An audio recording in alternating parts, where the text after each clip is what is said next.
is live at local morning radio, coming to you from the studios of Magic Broadcasting on Laird. This is the Kramer Show. This is the Kramer Show.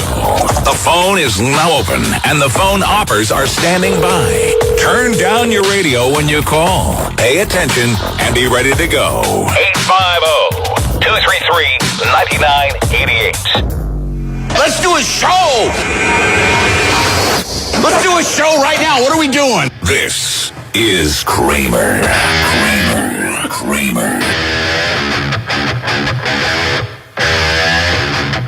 And good morning to ya. 7:05. The one, the only. I love when Scott Major comes on the show. Love it. And we're about to have a lot to cover today. First of all, ladies and gentlemen, welcome him to our radio broadcast program. Scott Major from Major Paruas and the Storm Help Team. Sir, good morning. Hey, pal, how you doing? I'm doing super duper. How are you? I'm just peachy keen. Well, I like to hear that, my friend.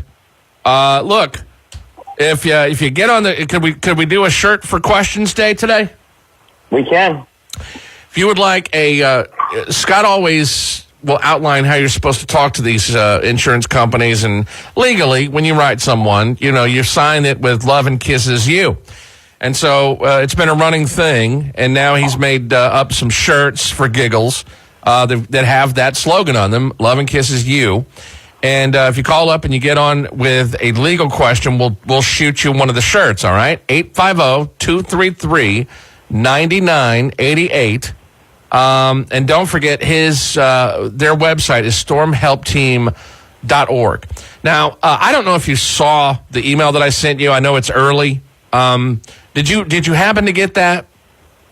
I did not, but I can pull it up. Okay, now this is a story that now is on News 13. News 13, the ABC affiliate here, is who we use for news, and we're partners now. We're so very happy to have them. But in a story that they put out today, this is about AOBs, and there's a case that everybody is watching. It's a restoration firm, and they've asked the Florida Supreme Court to overturn a ruling that allowed restrictions on the controversial insurance practice known as assignment of benefits. And so attorneys for Restoration 1 filed a 45-page brief at the Supreme Court arguing that the 4th District Court of Appeal improperly backed restrictions placed on a policy by Ark Royal Insurance Company.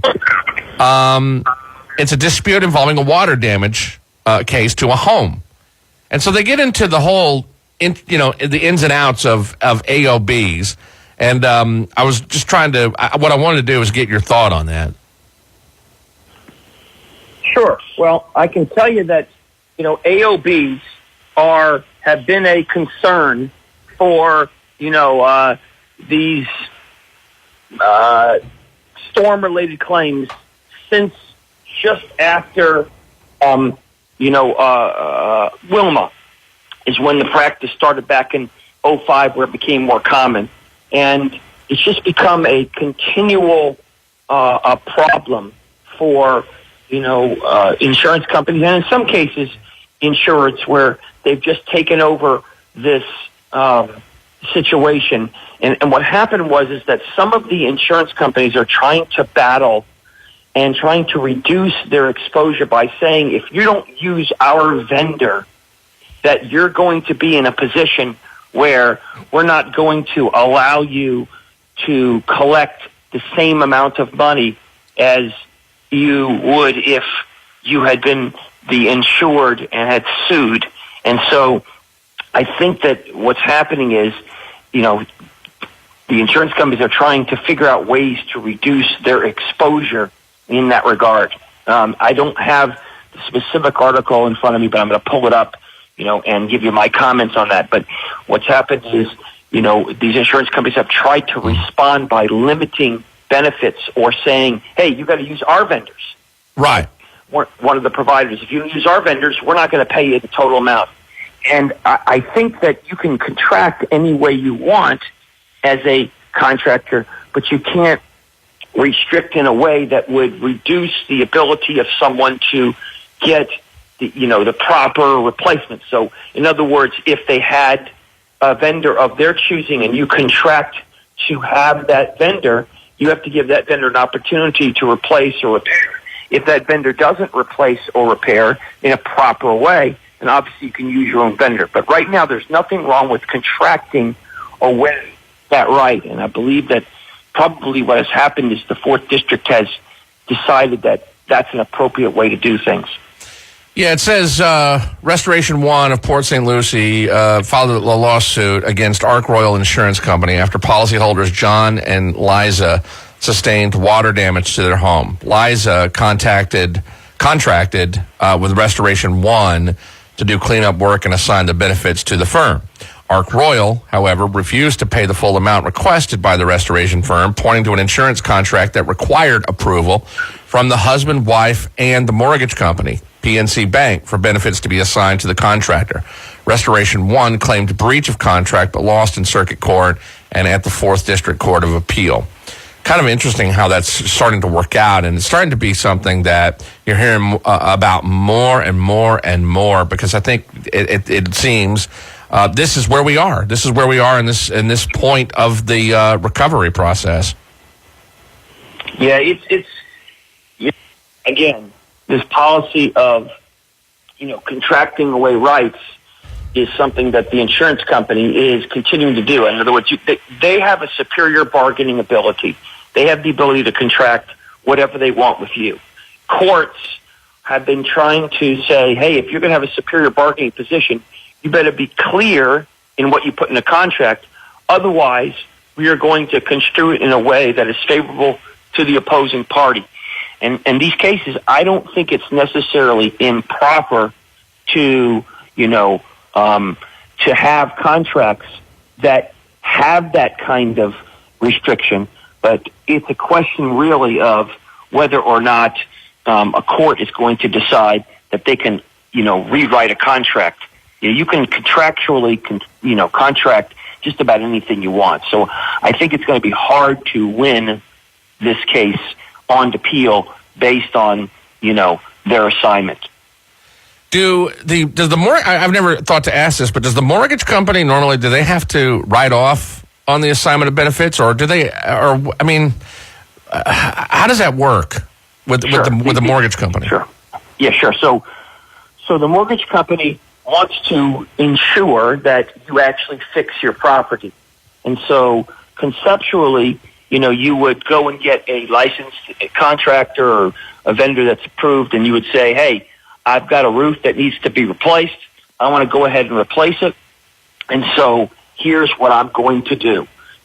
I'm going to allow you to fix your property so long as you have this signed, endorsed contract by a licensed vendor. They don't want you to fix your property, such as fix your roof, if you're not a licensed person. So mortgage companies often put clauses into their mortgage to make sure that you at least do some of the basic things and restore the property, which they are holding, they have a mortgage on, and to make sure. It really hasn't, been contorted very much into the mortgage company is going to tell you who to use, because mortgage companies aren't in the business of holding property and repairing property.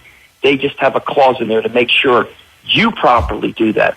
It's sort of expanded because there's been this, sort of abuse, or at least arguable abuse, of the use of the assignment of benefit provision.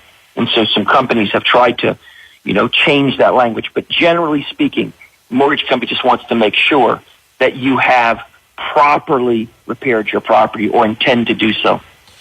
And there's also a difference in, I guess it's worth pointing out, there's a difference in assignment of benefits and then, like a partial assignment of benefits. Those two things, are they vastly different, or? Well, the answer is yes, they are different, but not necessarily vastly different. The assignment of benefits terminology, whether you call it a partial assignment or an assignment, is merely you assigning your right to receive a benefit to someone who is performing a service, for example, repair of damages. So if you assign your benefits to somebody who is removing water because you had a flood, you had some things, that company has the limited right to recover money for that flood. They don't have a right to recover money for your roof and other things. So some people call the assignment of benefits a partial assignment of benefits. But no matter how you label it, you have to make sure that you understand that when you're assigning it, the person who's receiving the assignment has the right to receive that money in some cases, whether or not they perform the work. You and I spoke about it. If you have a roofer and he gets an assignment of benefits and he gets the $15,000 or $20,000 and doesn't do the work, you can't go after the insurance company because they've already paid the roofer. So that's why they're so dangerous for insurance to just turn over all the money. If I were an insurance company and I were a person, the most important insured, the most important thing I would do is make sure that that person's paid as they complete the work, if you follow what I'm saying. Yeah. If you've got a question for Scott Major and you want to hop on the air, if you ask him a bona fide legal question about Michael recovery, 850-233-9988. We'll throw in a T-shirt, a hug or Love and Kisses You T-shirt. 850-233-9988. I know AOB is not the flashiest topic in the world, but it certainly is something that's hitting home. That's for sure. And to see this article in our local news, just humongous. And I'm assuming that there's going to be a lot of eyes on this particular case until, to see what happens there. I mean, I'm sorry. No, I was just going to get your impression on how you think that would all eventually turn out. Yeah, I think that, contracts, can be assigned. And, if a contract doesn't prohibit assignment, then you can assign a particular portion of a contract. And it may be that they can argue that the specific contract does not, provide for a prohibition against assignment. But the bottom line is, for everyone out there, the bottom line is you have to be cautious about assigning your rights to recover money to someone who has yet to complete the work. If they've completed the work, you have to ensure that if they accept an assignment, that they are not going to then seek more money against you. So in other words, if they accept an assignment, they are agreeing to take all the money that they can get from the insurance company, but not any more. So if you have a restoration company that does $10,000 worth of work and they take an assignment of benefits, before you give an assignment, you want to say, well, you can't collect $10,000 from the insurance company and then sue me for $5,000 more. If I'm giving you an assignment, you have to accept the full amount that you get from the insurance company as your total payment. Otherwise, you'll have what we're seeing. They'll collect the money from the insurance company, and then they'll come after you. And then that's where these kinds of services can be used against you. So assignments of benefits, while in principle sound great and have a lot of good stuff, can be dangerous. Ominous, if you really think about it. Go ahead, sir. No, I was just going to say, when we come after the break, I'll tell you a little bit more about the specific opinion and how that opinion distinguished what you and I are talking about. Excellent. All right. Scott Major, lucky to have him for an hour on Tuesdays and Thursdays. You really are. We all are. So to hop on the air, 850-233-9988. The website, stormhelpteam.org. Back in a second. Stand by. This is better than anything else on the air in the mornings in Panama City. Hear that? Maybe he's not so great. Maybe he sucks. More with Kramer in the morning. Next on NewsTalk at 101.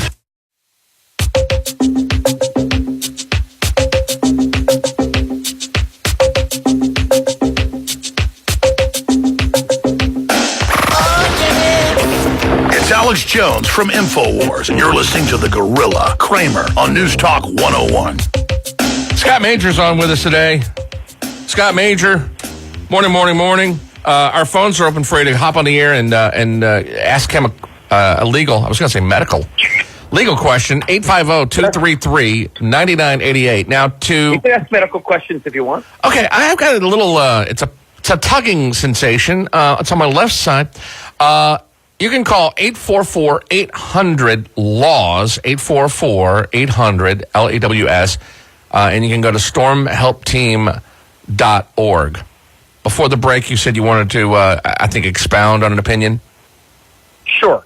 So the opinion that they're arguing about in front of the Supreme Court is an opinion that said that, we were going to limit your rights to assign.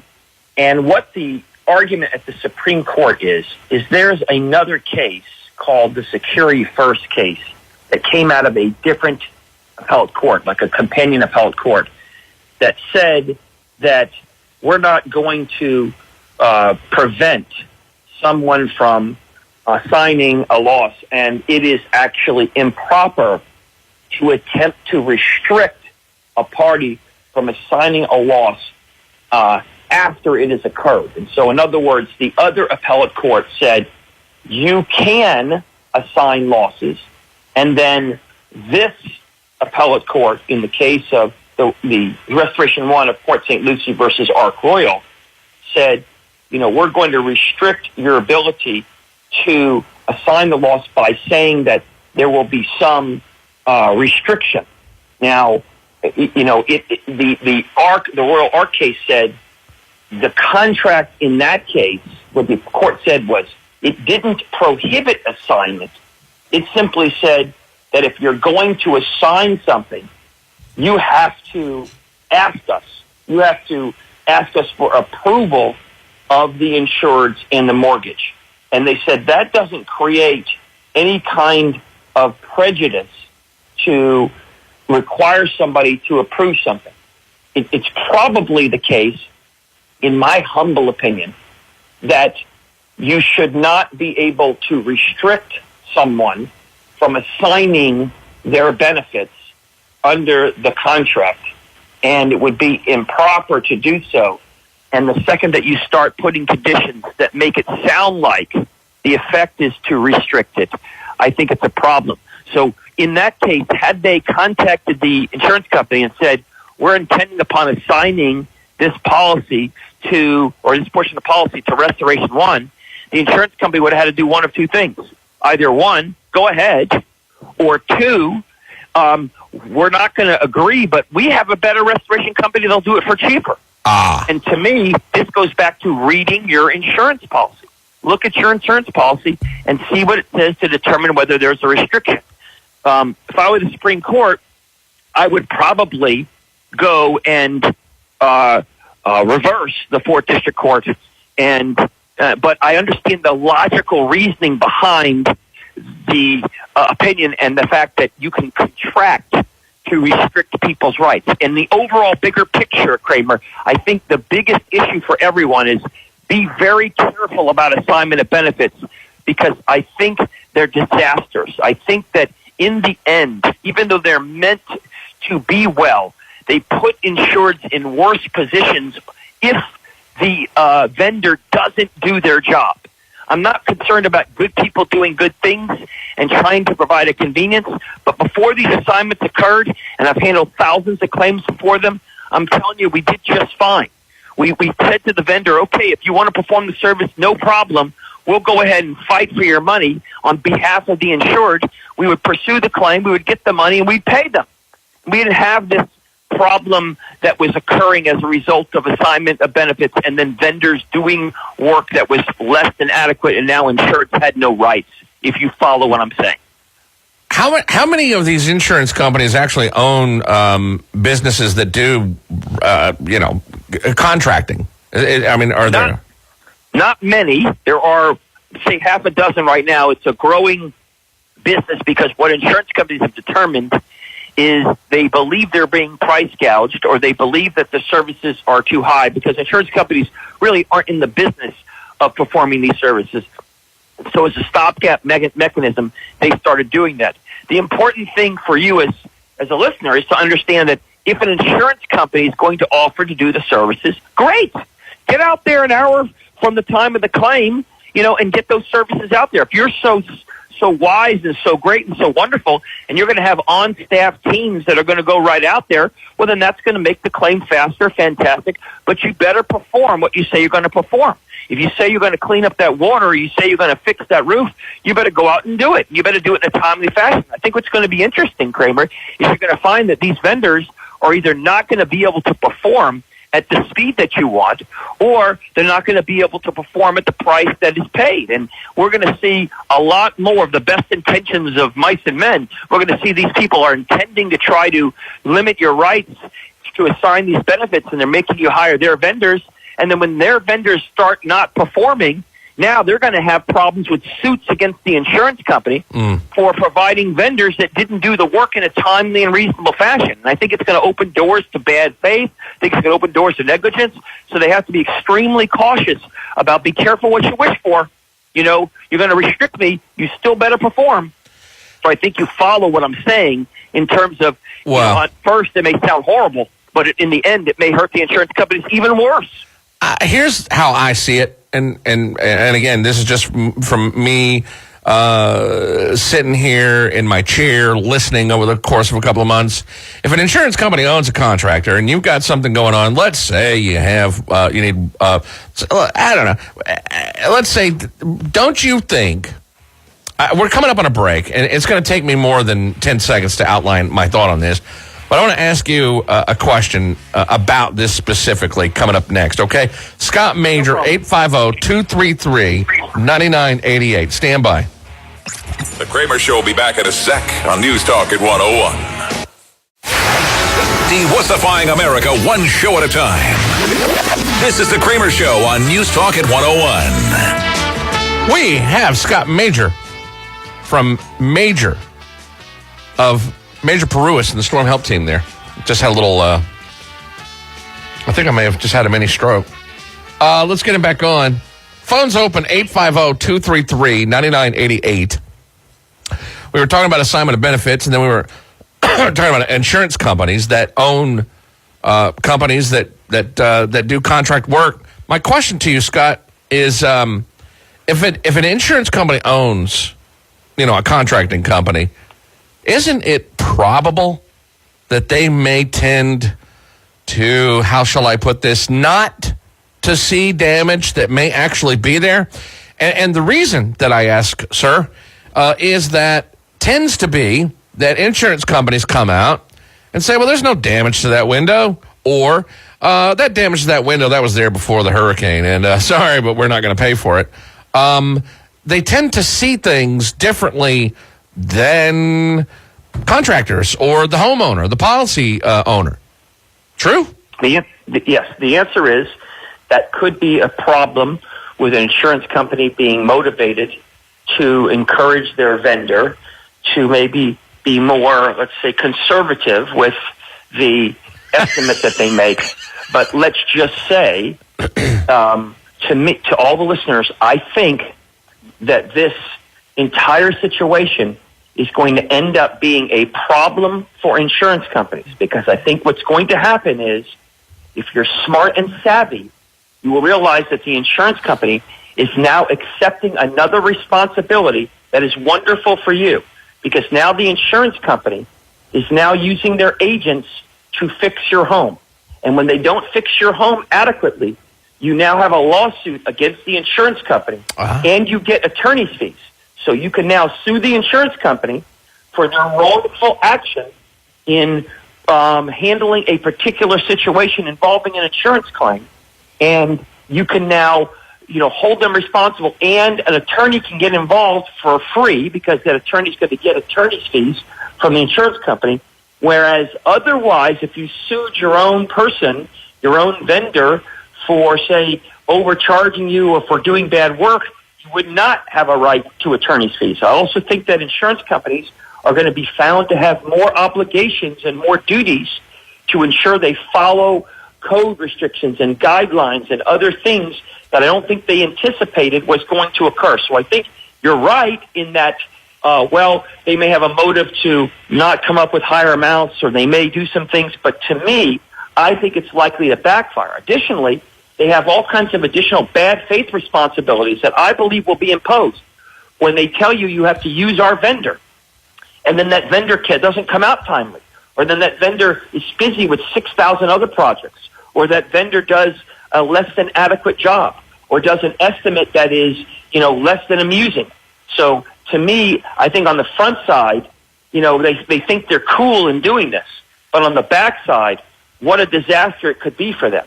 I just think overall our message to everyone is just be cautious about assignments of benefits unless the vendor is absolutely great and they're limiting their rights to recover, under the contract. If they are, that can be a great tool, because then you can have a vendor do work without you front paying them because they're looking to the insurance company for responses. Just be cautious about that. Make sure your contracts that have the assignment of benefits, those actual contracts, actually give you rights to ensure that they timely complete things. And if they don't, there are penalties. It's $100 a day for every day past the 2 weeks you don't finish, or past the 6 weeks you don't finish, that I have the right to take back the assignment if you don't perform the work, consistent with the standards that are required for that vendor. So there are some language issues that if I were telling people and advising them, I would tell them to have. So it can be a benefit, but overall, I think that it's going to be dangerous. If the Supreme Court upholds the 4th District Court of Appeals decision and says you can have these conditions, then we'll just shift our focus and say, thank God that the insurance company is so wonderful that now they're taking on every obligation known to man with regard to restoring your home. And, 627.428 of the Florida statute says if you do anything wrong, we can get attorney's fees, and it's going to turn into a monster that they may not be comfortable with. See, that's why you're the attorney. I mean, you took that and turned it around and, looked at it. In other words, if you have an insurance company and they say that they're going to fix everything and everything's going to be great, and then when it happens, they don't, then your leg to stand on is that, you get an attorney and you say, hey, you got to do what you promised you said you were going to do. And that's why you're the attorney. That's why I'm the stupid radio host. So funny. And it's funny, Kramer, because we get a lot of calls and after storms that say, hey, I can't get my roofer to do his job, or he walked off the job, or the restoration company, took the pantry down to the studs, and still haven't fixed it, and they haven't told us how long it's going to take, and you have all these things. And all of a sudden, through the wonderful graces and the generosity of the insurance industry, they are now agreeing humbly to accept all responsibilities regarding these kinds of situations, so that should that happen, you can look to the good hands people, to the people who are going to protect you forever, because they are assuming all kinds of new obligations. There's actually a doctrine called the Undertaker doctrine. And that is that if somebody assumes a right, they now have all the responsibilities associated with that right. And so now they're doing that. So in the end, it may be a blessing in disguise. It may not be. But the word of caution, as you and I spoke about, is just to make sure that if you're assigning, you assign correctly. But make sure you look at your insurance policy. Make sure you do that so you don't have this kind of stress in your life. Let's go to some phones. Let's go to Rick. Rick, you're up with Scott Major. Go ahead, bud. Yes, good morning, Mr. Major and Kramer. Good morning. Tom? I think I'd like to take a different topic now, since you've been talking AOB inventory of the morning, and go to another news story that was on the different news stations here, and that is lack of affordable housing. And where I'm going with this is Mr. Major's dealings with other hurricanes that have hit the state, i.e. Irma last year, and kind of put into perspective the importance of renters insurance, and if they have loss of use or ALE clauses in renters insurance. Because the latest story identifies there's going to be a second wave of residents here in Bay County who will not have the opportunity to find affordable housing, because we are now going into season on the beach. And of course, there's been numerous Facebook pages that have come up dealing with the hurricane, and the common theme around those Facebook pages is, yes, there is housing now available. However, due to the majority of it being condominiums, they are now getting prepared for the season, and that is where the majority of their income is garnered, because the winter is their slow season. So again, renter's insurance, ALE availability, is it there, and the importance of it. I'm going to hang up and listen to your all's conversation. Thank you. Yeah, so what people are not necessarily aware of is that renters' insurance policies have less of a amount of coverage as does some of these, regular homeowners policies and things. And generally speaking, the restrictions are, more dramatic, and you get less coverage. You can buy any kind of coverage you want, essentially, on anything, as long as it is available. And there are contracts, there are insurance policies that will allow you to purchase this coverage D, that is loss of use or additional living expenses, if you want to have it. If I were a renter, I would think it would be important to have that, because it will not be expensive. And if I have to move out, it allows me monies to move out to another place. So the answer is, it is available. You need to look at your insurance policy and make sure you have sufficient coverage, and that it's enough for you to be able to move out and pay all those associated living expenses that you and I have talked about that could be available. The other thing, too, is, and this is not really a legal question, but an observation. I was talking about this in the 6 o'clock hour. The lack of affordable housing here already is a humongous problem. It's like nothing I've ever seen. I guess my question to you is not a legal question, but just one that you, I'm sure, over the years of doing this, have seen different markets, different cities, and how they react economically after a storm. Is it fairly typical for rentals to go way up, for the price of homes to go way up?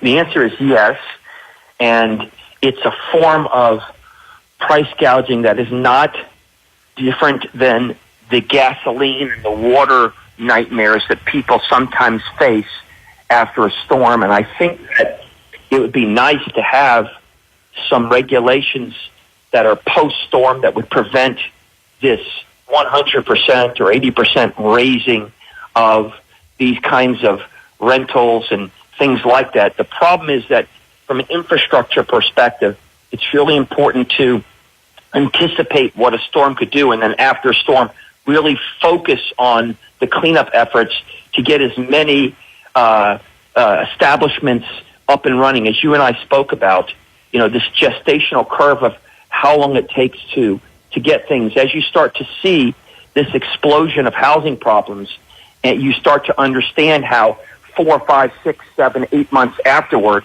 you start to really see the horrific impacts that affect a city, and affect tourism, and affect other things, where now there is no place to stay. And now if you want to come to this beautiful place, you're going to have to pay more money. Less people are going to be inclined to come.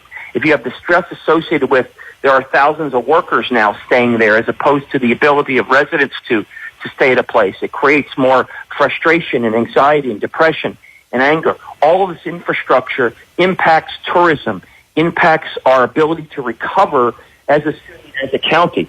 And that is why we have to find as many ways as possible to get the insurance companies to more quickly pay for recovery efforts, because it has such a ripple in the pond effect. It has such a much more dramatic effect on our infrastructure, on the way we feel, on the way we think, that would otherwise not be the case. So if we fixed more properties quicker, if we were all over the insurance companies quicker, if there were more sanctions against insurance companies for delays, and it was easier to do that, these properties would be fixed quicker, thereby reducing some of this rental gouging and some of these things that occur. So you can understand how it has much greater impacts than just your home, and why I scream at the top of my lungs, I need to get thousands of people to band together and let me write on their behalf. I need to get church organizations and major groups and condo associations to let me go ahead and scream for them and say we need to correct these problems in businesses and help them, because in the absence of that, you're seeing these endemic problems, these residual problems that virally fester as a result of the inability to get things fixed. It's starting to get really eerie. It really is. And I'm going to have to move out of my house. I'm looking around. I'm looking at the price of homes, and I'm looking at the rental prices, and everything is really, it's unbelievable. Let's go to Sabrina. Sabrina, you're up with Scott Major. Go ahead. Hey, good morning, guys. I kind of have a question about the reassignment of benefits. It's actually from my mom. My mom was kind of, we'll say, misled into signing a contract. I say contract when I actually looked it over after she was talking about it. The top of it has work authorization.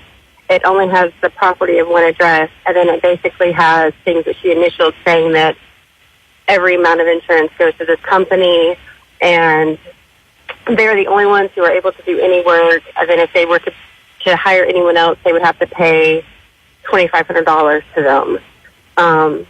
This contract doesn't give any information on what they're supposed to do. The oral agreement was supposed to be starting within 2 weeks. That's been obviously more than 2 weeks ago. I'm just curious about what the enforceability of this kind of contract would be if she was to try to get out of it. I was thinking it wasn't legally binding because there's not an exchange of anything on it. It's just her address. There's nothing saying what they're going to do or anything. And then also just the idea of them getting the entire amount of insurance instead of them possibly being able to pay it off and then fix it up to what they want. This is something they were actually trying to sell the week of the hurricane. Sure. So the question has to do specifically and generally, specifically about this contract and generally about, what you do with contracts that are overbroad. Again, this is one of the reasons why you have the CFO and other people upset when less than scrupulous people will have overbroad provisions or vague, conclusory things to take advantage of desperate people who just need their home fixed but don't have the compensation immediately to do it or don't understand even what the contract says. Under Florida law, you are required to read and understand the contract, and if you fail to do so, that is your problem. Having said that, you also have the right to interpret contracts against the person who drafted them. So if the contract is deceptive, is fraudulent, it leaves open the possibility of you negotiating it away or interpreting it in a way that is adverse, and a court will do that. So my recommendation to you specifically would be to call the 844-800-LAWS, the 844-800-LAWS number, and have somebody take a look at that contract for you to determine what rights you have and whether there's any wiggle room or any room to discuss whether or not that contract should be enforced, and then make a good and intelligent decision as to whether or not it makes sense to try to break that contract under the guise that you're going to have what you need, or whether you should start a letter writing campaign asking them why they're not honoring the terms of the contract, so that when you break the contract, you will have no obligation because your damages will exceed the so-called $2,500 that they're claiming that they will be paid if you break the contract. So amongst other things, that's what I would do, and I would pay attention. And this sort of goes back to what Kramer and I were speaking about, that you have to be very cautious about what you sign because you're signing away your life in some situations. And you have to pay attention to that because you're going to be held to have read and understood the contract whether you did it or not. So hopefully that helps. Yes, thank you so much. Thank you, Sabrina. Have a great day. All right, more to come with Scott Major. You got about another 10 minutes left to get on the horn and pick his brain. 850-233-9988. More to come. Good morning. More live and local in the morning. Coming up next with Kramer. This is NewsTalk at 101.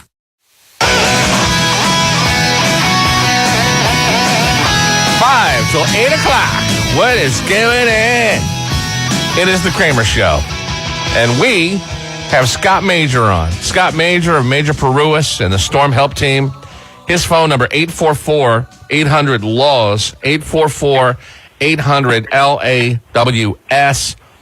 In my opinion, I think Scott, you need your own radio show at this point, sir. I'm not kidding you. Let me go to Uncle John. Uncle John, what's your question for Scott Major? Go ahead.